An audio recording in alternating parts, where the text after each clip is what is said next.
right, man. Pleasure, man. Yeah, yeah, yeah. Okay, 1 2 1 2. One more time, give it up for Makaya.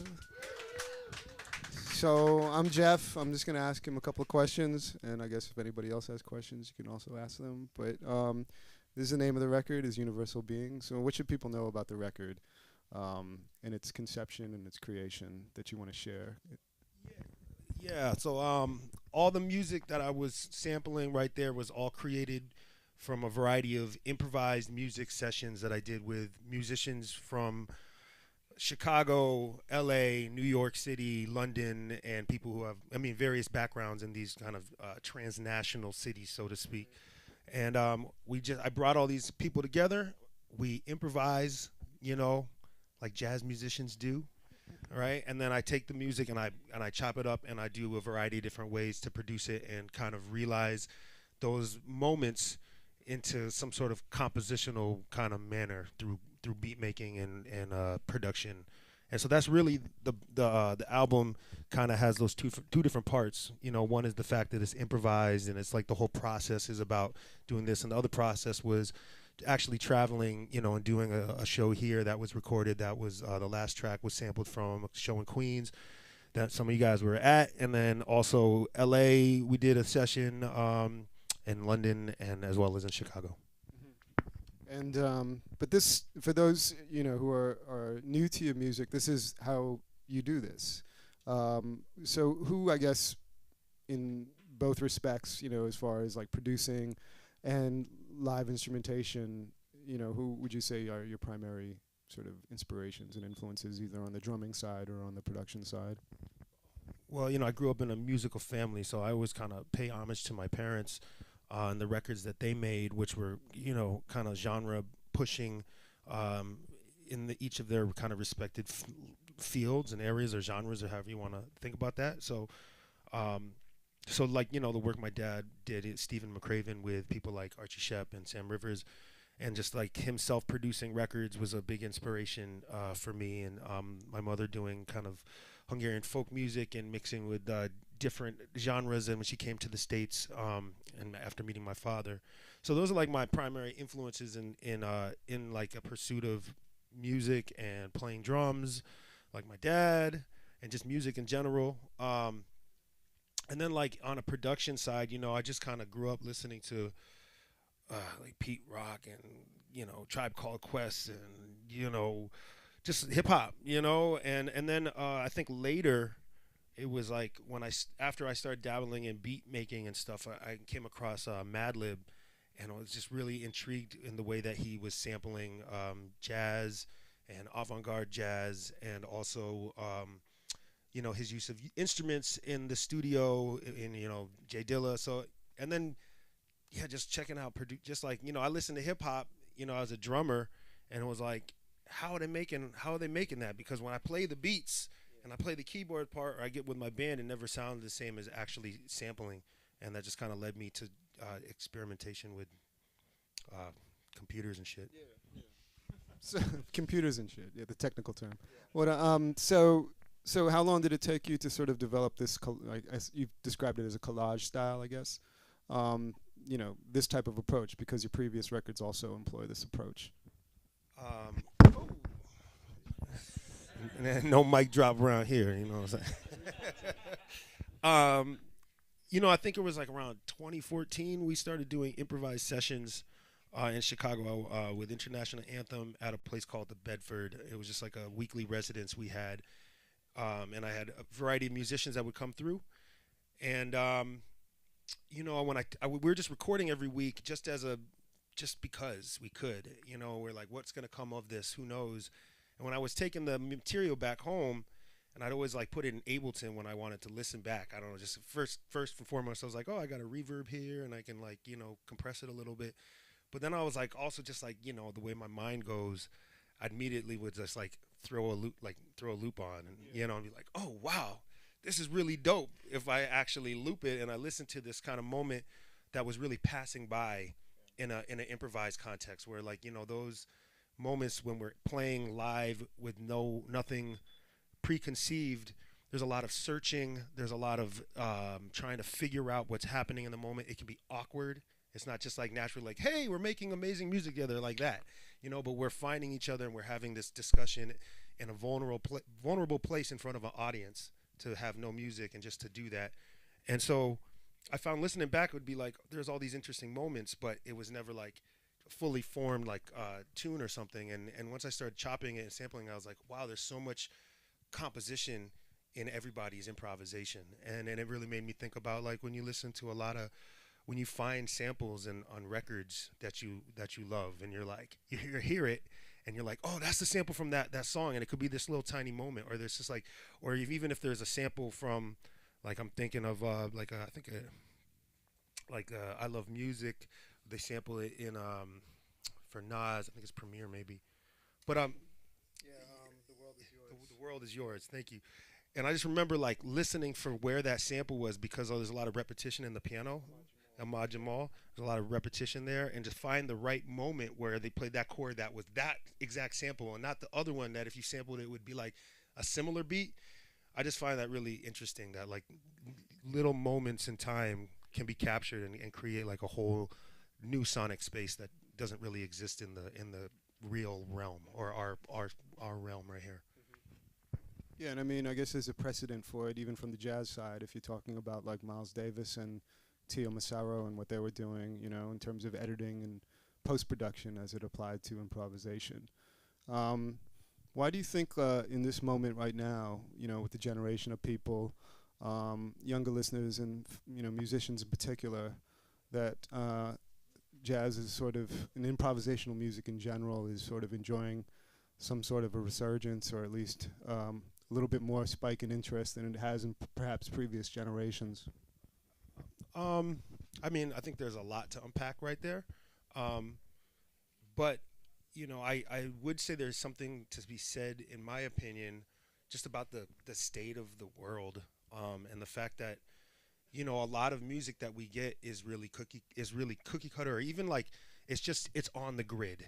Everything is has been edited and fixed. I mean, not saying that my music isn't highly edited, but everything has been is like perfect, and I've watched some artists actually that I was fans of that I'm not even gonna really name here, and like watched performances on like major TV shows and stuff, and it just felt like I was missing any type of vulnerability or anything honest, from the artist. I just saw this really talented person like performing something that was excellent, and that's great. But I do think in this day and age, I think there's a lot of people that are wanting something that's a little more visceral or just something real and honest. I mean, we're bombarded with a lot of really terrible stuff in the world, and so I feel like there's a bit of a release there, especially when we do the improvised shows that are just kind of free. I feel like those really create an interesting space where people are just like out of the mundane, and out of like the expected, and we're up there kind of showing some skin a little bit and being like, hey,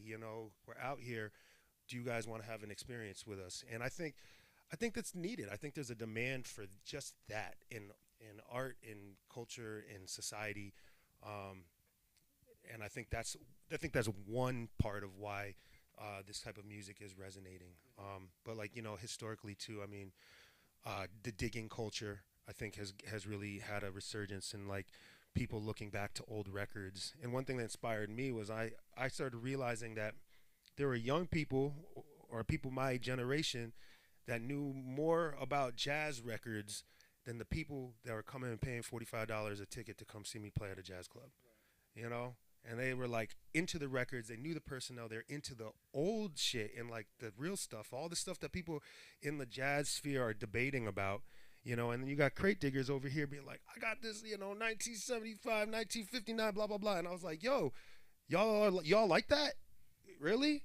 Okay, cool. Well, like, come on, let's do something. And so that really inspired me when I started seeing people sampling records like Madlib or Dilla or all these, and be like, wow, that's like, well, that's what it was like when I first started listening to hip hop, and now there's all these younger people that are interested in that, crate digging themselves, making their own beats, and I do think there's something to be said about music literacy and people's engagement with the arts. And so now you got people like digging on their own as a hobby and making beats on their own as a hobby. Maybe they're going to be more interested in checking out, some music and be taking part in it. I think also it's like, traditionally maybe like in jazz criticism, there's a certain amount of elitism. And what's cool about younger people or people coming at it from the hip hop side of things maybe is it's kind of a even playing field in terms of just whatever is catches your ear is something that you can perhaps use. Speaking of using and sampling things, as a drummer and as a producer, when you're sort of doing, how often do you do sets like this? And like, do you find any kind of tactile sort of relationship between doing something like this versus actually playing drums? Yeah, I mean, if I'm like kind of messing with like the pads and I have samples spread out on the pads for sure. Um, I think for me, whenever I work on music like all the time, and like when I get really stressed out about my music career, like I go and I I practice the bass, you know, or if I get stressed out about trying to like learn how to play the bass because I'm like I suck, then I'm gonna go over here and I'm gonna practice this, and that's just my nature, and that's like the things that I find like I find peace from music in music, if that makes any sense.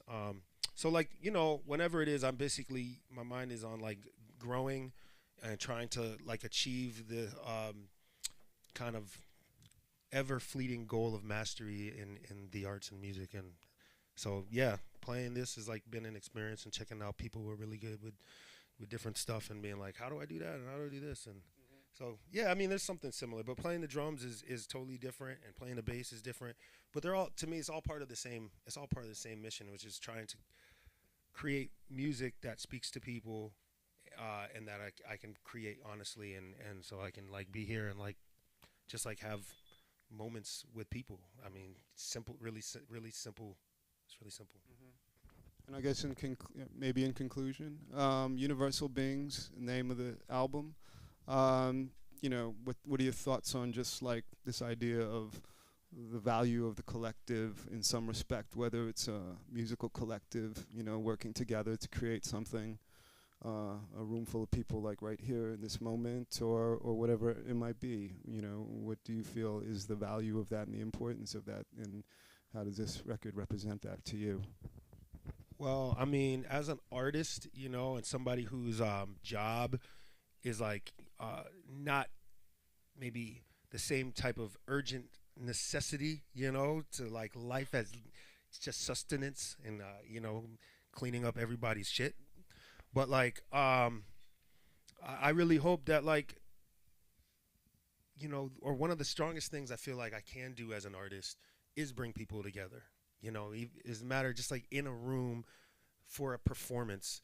And when like one of my favorite things in performance is when everybody kind of like is talking and during the performance, and then they just magically shut up. And to me that's really a really amazing moment. Not because they felt like they had to be quiet because they were in like a fancy jazz club or whatever thing was coming down on them, telling you must pay attention to me because I'm important and I'm standing here. But whatever was happening musically or whatever was happening in the space warranted people's attention, and we all came together for a moment. And silence to me embodies that, but it could be people yelling or whatever. And I think that's one of the most powerful things I can contribute is just having bringing people together, and this whole idea of like I'm not trying to be all like kumbaya about the world and we're all one and all this, but this is just my life. I was born in Paris. My mother is an immigrant. My father is an expat. I've been traveling around the world and interacting with musicians, and so it's really an expression of me and this idea that that I exist and I should have a space, and I can and us and all of us should be able to walk this world regardless of these borders and everything, and really art and culture does that regardless of the border, regardless of who's trying to keep us apart. Art and music and culture emanate past that, and there's nothing that they can do about it, and that's what this is about. Well said. Let's give it up one more time for Makaya. Are there physical copies of the record here? Physical copies of the record here? Does All right. So if you enjoyed what you heard this evening, you can get the record. I see copies behind the counter over there.